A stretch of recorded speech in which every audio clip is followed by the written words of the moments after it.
question, and I will try to answer it at the end.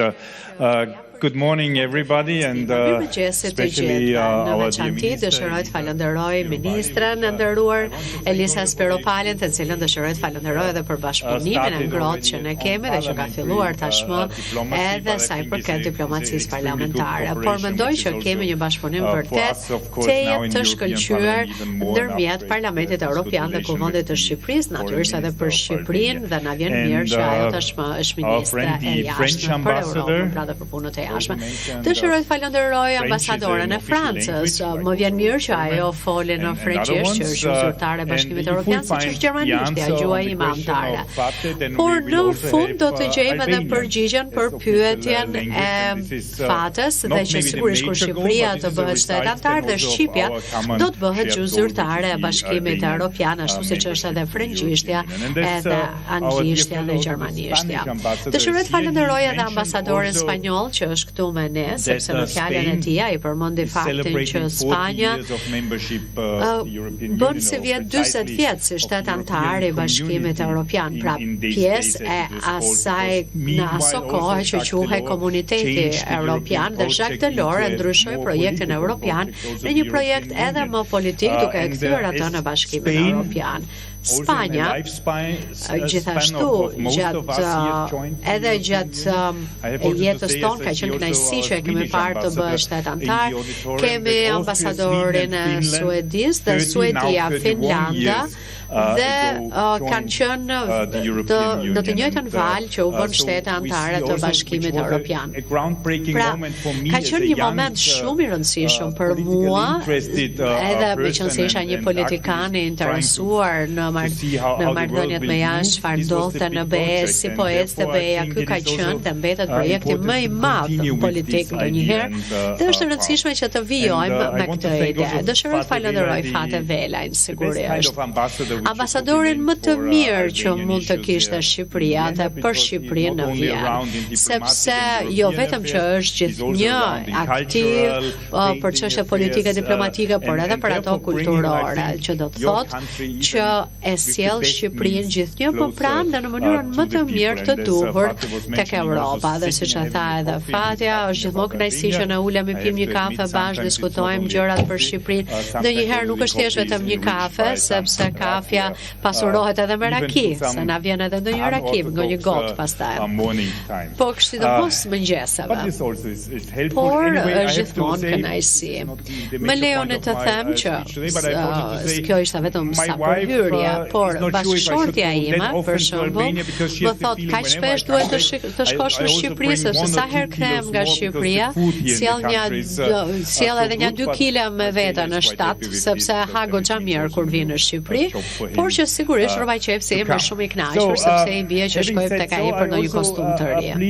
Pra, tashmë të bëhemi serioz dhe më vjen shumë mirë që shikojmë kaq shumë miq nga politika, nga kuvendi, kryetari në bashkisë, dhe më vjen shumë mirë sepse dhe unë vi nga një zonë malore. Pra për ne është shumë e rëndësishme që të jemi buzdetit në Bregdet si vlora juaj e mrekullueshme. Dhe në fakt që dje u lidha shumë me Vlorën, sepse edhe dje pata edhe fatin që të merja titullin doktor i Universitetit Ismail Qemali. Pra, do të thotë që edhe unë duhet patjetër të tregoj rezultate sa i përket përpjekjeve të Shqipërisë që të antarësimit në BE. Dhe kjo është shumë e rëndësishme dhe u përmend pak a shumë edhe nga folësit e tjerë. Procesi i antarësimit i Shqipërisë është shansi i vetëm që ne kemi në këtë brez. Sigurisht që plotësimi i BE-s nuk do të përfundojë derisa Ballkani të jetë pjesë e tij, e në veçanti Shqipëria, e cila ka kaq kohë që pret në sallën e pritjes që të hyjë, pra të bëhet pjesë e BE-s. Dhe Shqipëria natyrisht vendosi që nga momenti që ju dha statusi i vendit kandidat, të ishte shumë shpejt të bënte shumë reforma.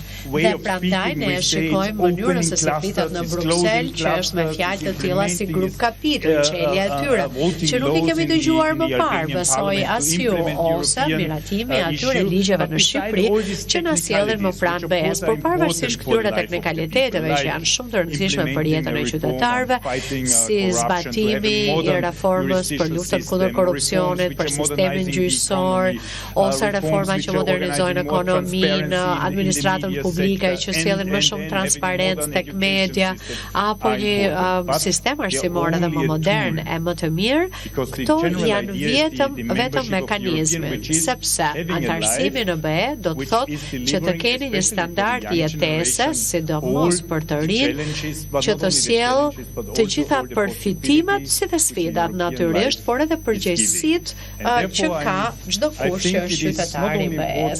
Prandaj mendoj se është shumë e rëndësishme, ose më saktë integrimi në BE nuk është vetëm projekt i qeverisë, po është projekt i të gjithëve ne, i të gjithë shoqërisë, i biznesit, i atyre që janë të punësuar, të vetpunësuar, i studentëve, i nxënësve, i mësuesve, pedagogëve, i çdo kujt. Prandaj të gjithë duhet të flasin për këtë projekt. Çfarë po ecën mirë, çfarë nuk po ecën mirë, çfarë duhet bërë. Për këtë arsye jam shumë i kënaqur që ne këto diskutime nuk i dëgjojmë tashmë vetëm në Bruksel apo në Parlamentin Evropian apo vetëm në Kuvendin e Shqipërisë, por edhe këtu në Florë në teatrin tuaj Petro Marko.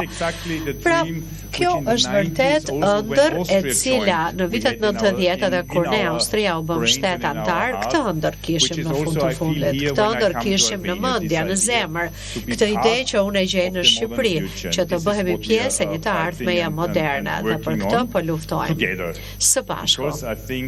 Sepse unë besoj që zgjerimi nuk është vetëm një përpjekje për Shqipërinë, por është edhe një shans shumë i mirë edhe për Bashkimin Evropian. Prandaj më lejoni t'ju falenderoj për organizimin e këtij aktiviteti dhe natyrisht mund në kërsëri do të ndjek debatin. E shoh që Shqipëria ka bërë goxha shumë, ka ende disa gjëra që duhet bërë, por ndërkohë që edhe bota ndryshon, dalin edhe gjëra të reja që duhet të zgjidh politika. Kështu që besoj tashmë duhet jap edhe përgjigjen për pyetjen që bëri Fatja. Kur do të bëhet Shqipëria shtet antar? Atëherë, unë them që Kuvendi i Shqipërisë dhe Qeveria e Shqipërisë kanë bërë punë shumë të mirë, kështu që nëse plani vazhdon me të njëjtin ritëm dhe fillojnë të mbyllen kapitujt që është parakush dhe kjo të bëhet shumë shpejt, pra në rast se vazhdon në njëjtin ritëm dhe reformat bëhen në shoqëri dhe përmirësojnë jetesën, atëherë ka një shans mundësi shumë të mirë që në fund të kësaj dekade, se do shta shekulli, por në fund të kësaj dekade, 10 vjeçare, të mendojmë pra se si do dalim. Dhe përmend dhe komunikimin, sepse këtu nuk bëhet fjalë vetëm për në Shqipëri, por edhe në Europë, që në fund të viteve 2020, pra për këtë shekull, po fundin e viteve 2020, pra 2030. Sa më shpejt, aq më mirë, në fakt nuk është se dëshiroj të përmend një datë specifike, por unë them që ne në Parlamentin Evropian mandatin e kemi deri në 2029. Dhe unë tani jam relator apo raportuese për Shqipërinë në Komisionin e Çështjeve të Jashtme. Dhe ajo që do doja më shumë se gjithçka është që si relatori për Shqipërinë të komunikoj dhe t'ju them për shembull që Shqipëria tashmë do të bëhet shtet antar gjatë këtij mandati deri në 2029. Besoj që e lash të kuptohet se çfarë data mendoj unë do të jetë data kur Shqipëria të bëhet shtet antar. Faleminderit.